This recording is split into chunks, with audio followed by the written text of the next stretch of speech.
आदरणीय मेरे प्रिय दोस्तों, भक्तों और जिज्ञासुओं, आज आपके समक्ष एक सच्चा वृतांत रख रहा हूँ जिसमें गाय माता ने बुढ़िया के प्राण कैसे बचाए। इस वृतांत में मैं आपसे उम्मीद करता हूँ कि दोस्तों, गाय गऊ जिसको हम माता के नाम से पुकारते हैं, जिस माता के पूरे शरीर पर देवताओं का देवियों का वास होता है, दोस्तों ऐसी गौ माता के बारे में वृतांत सुनना भी बहुत ही परोपकारी है। आपका उपकार होगा। तो दोस्तों, बिना समय गंवाए इस वृतांत को शुरू करते हैं।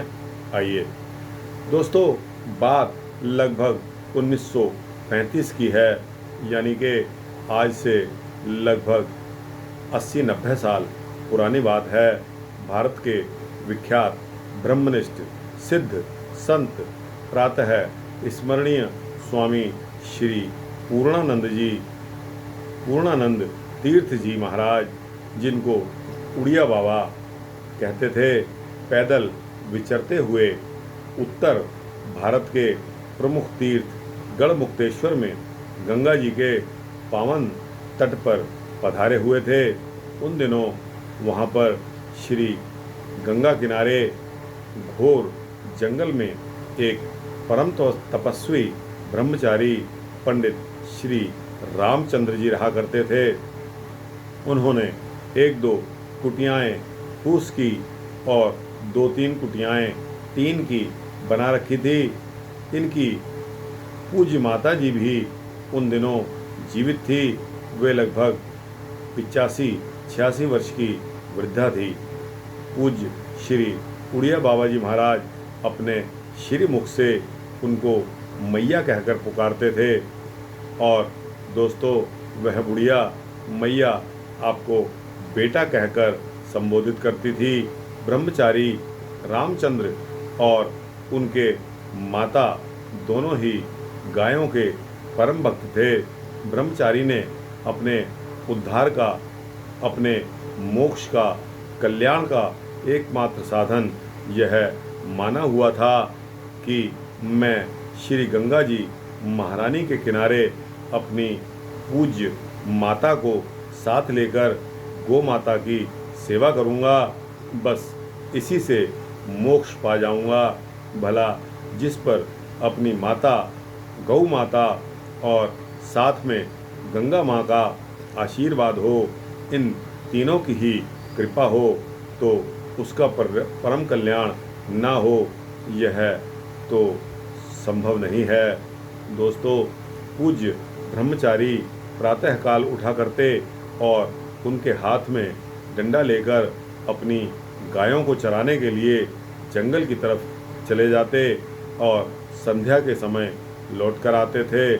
यह आपका नित्य प्रति का एक रूटीन, जिसको कहते हैं ना कि रूटीन कार्य बन चुका था। बूढ़ी मैया तो आपसे भी बढ़कर गाँव की सेवा करती थी। 85 वर्ष की वयोवृद्ध होने पर भी आपने अपने हाथों से गायों को बड़े प्रेम से नहलाया करती थी, उनको खिलाती पिलाती और खूब सेवा करती थी। आपने अपनी उन गायों के नाम अलग अलग रखे हुए थे। किसी गाय का नाम उन्होंने श्री गंगा देई, तो किसी का नाम श्री जमुना देई और किसी गाय का नाम गोमती देई, यानी कि गाय का नाम उन्होंने नदियों के नाम पर, इसी तरह एक गाय का नाम उन्होंने श्री गोदावरी देई रखा हुआ था। आप जिस गाय को भी उसका नाम लेकर पुकारती थी, वह गाय उसके समक्ष, वयोवृद्ध बुढ़िया के समक्ष आकर खड़ी हो जाती थी और आपके पास खड़ी होकर उनको चाटने लगती थी। दोस्तों, यह प्रेम अखंड प्रेम बना हुआ था।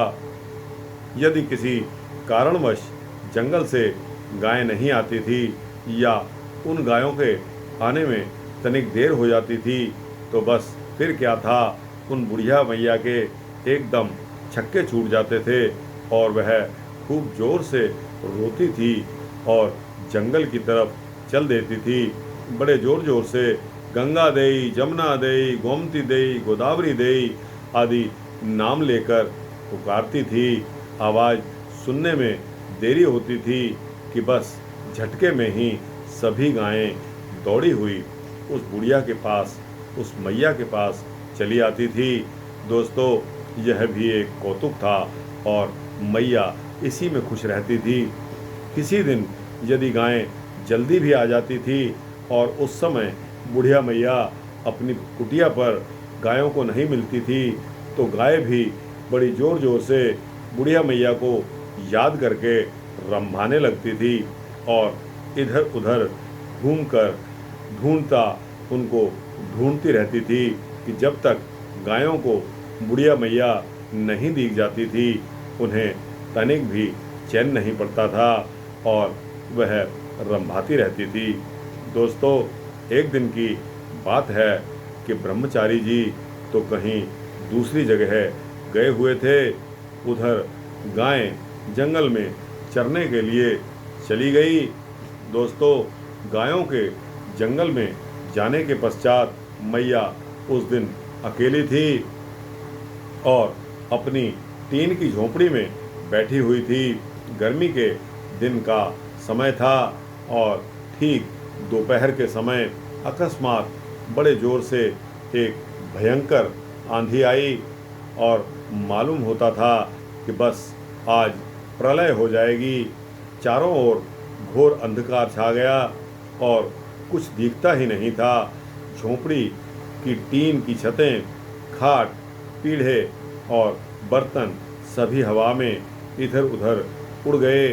और दोस्तों, इतने में ही टीन वाली वह झोंपड़ी जिसमें मैया स्वयं रहती थी एकदम से उखड़ गई और उसके टीन आपस में तड़ातड़ एक दूसरे से टकराकर बजने लगे और सब टीनें मैया के ऊपर एकदम से आकर गिर पड़ी। अब तो बुरी तरह उन टीनों में बुढ़िया दब गई और सांस लेने तक को भी उसको जगह नहीं रही। उन्होंने अपने जीवन की आशा छोड़ चुकी थी। सैकड़ों मन वजन उनके ऊपर गिरा था। उन्होंने सोचा कि अब इस घोर जंगल में कौन आकर के मुझे उठाएगा और इन तीनों से मुझे कौन निकालेगा। मेरा पुत्र ब्रह्मचारी रामचंद्र यहाँ पर नहीं है, वह बाहर गांव में गया हुआ है। अब तो बस इन तीनों में दबकर मेरा मर जाना निश्चित है। इस समय भी उन्हें अपने मरने की इतनी चिंता नहीं थी जितनी अपनी गौ माता, गोवंश जिनके नाम गंगा देई, जमुना देई, गोमती देई, गोदावरी देई आदि गायों की चिंता सता रही थी कि मेरे मरने के पश्चात इन गायों की रक्षा और देखभाल और इनसे प्यार कौन करेगा। तो दोस्तों, 2 घंटे पश्चात आंधी जब शांत हुई, उधर संध्या का समय हो गया, तो जंगल में रंभाती हुई गंगा देई, जमुना देई आदि सभी गायें वहाँ आ गई। टीन की झोंपड़ी टूटी पड़ी देखकर और मैया को जब उन गायों ने वहाँ नहीं पाया तो व्याकुल होकर बड़ी जोर जोर से रंभाने लगी। मैया ने अंदर ही अंदर पड़े हुए अपनी पूरी शक्ति से उनको आवाज़ दी कि अरे गंगा देई, मैं तो इस समय अंदर तीनों में दबी पड़ी हूँ और मलबे में दबी पड़ी हूँ। मैं बुढ़िया हूँ और ऊपर से ये टीन मैं नहीं हटा सकती। बेटी, अब मैं नहीं बच पाऊँगी। इन तीनों को कौन हटाएगा। तो दोस्तों, इन गायों ने मैया की जब आवाज़ सुनी तो एक साथ अपने सींगों में टीन में अपने सींग को घुसाकर उन तीनों को अपने सींगों पर उठा लिया। कुछ हवा आई और उससे मैया को राहत मिली और होश आ गया।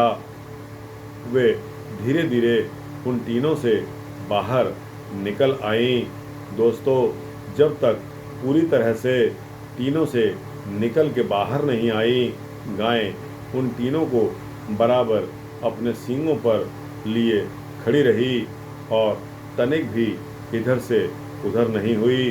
तो दोस्तों, अब ज्यों ही वे उन टीनों से निकलकर सकुशल बाहर आ गई, झट से गायों ने अपने सींगों पर वे टीन एकदम से नीचे गिरा दिए। इस प्रकार गायों ने मिलकर बुढ़िया मैया के प्राण बचा लिए। फिर वे गायें अपने आँखों में आंसू भरकर मैया के पास सटकर खड़ी हो गई और उन्हें चाटने लगी।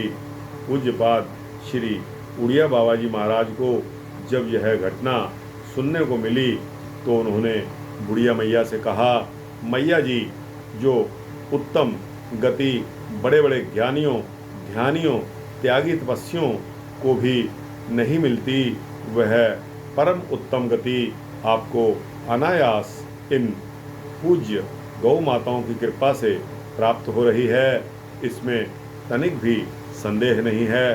दोस्तों, यह महात्म रहा गाय की सेवा करने का। और किस प्रकार देखो, गौ माता जिसको आप तनिक भी खिला देते हैं, वैसे तो दोस्तों इंसानों से पशु बहुत अच्छे हैं। अगर किसी भी पशु को आप एक बार खिला दीजिए, वह जिंदगी भर आपका एहसान नहीं भूलेगा। चाहे उसके पश्चात आप उसको मारते रहिए, दुर्कारते रहिए, गाली देते रहिए, भगा दीजिए, लेकिन वह आपका उपकार कभी नहीं भूलेगा। दोस्तों, इन जानवरों में कुत्ते की मिसाल वफादारी के रूप में दी जाती है। दोस्तों, इसी प्रकार आपकी मिसाल आज मैं इस वृत्तांत में जो गौ माता ने बुढ़िया माँ को किस तरह बचाया, और दोस्तों बचाया ही नहीं, बुढ़िया माता को कितनी आशीषें उस गौ माता, उन गौ माताओं ने जिनके नाम गंगा देवी, यमुना देवी, गोदावरी देवी इत्यादि रखा गया था। तो दोस्तों, इन गौ माताओं के शरीर पर देवताओं का, प्रभु का वास होता है। और दोस्तों, ऐसा इंसान, ऐसा जानवर जिस पर प्रभु कृपा हो, वह आपको इस तरह की आशीष दे। तो दोस्तों, मैं आपको यकीन बताता हूँ कि मोक्ष और कुछ नहीं है, यही मोक्ष है। आपको समझ लीजिए कि आपको मोक्ष प्राप्त हो गया। इन्हीं शब्दों के साथ इस वृत्तांत को समाप्त करने की इजाज़त दीजिए। अच्छा लगा हो तो इसको लाइक और शेयर करके अपने दोस्तों, भक्तों, जिज्ञासुओं को अवश्य भेजिए। और दोस्तों, चैनल को सब्सक्राइब करेंगे तो इसी तरह के वृत्तांत आपको मिलते रहेंगे, यह मेरा संकल्प है। जय श्री राधे, जय श्री कृष्ण।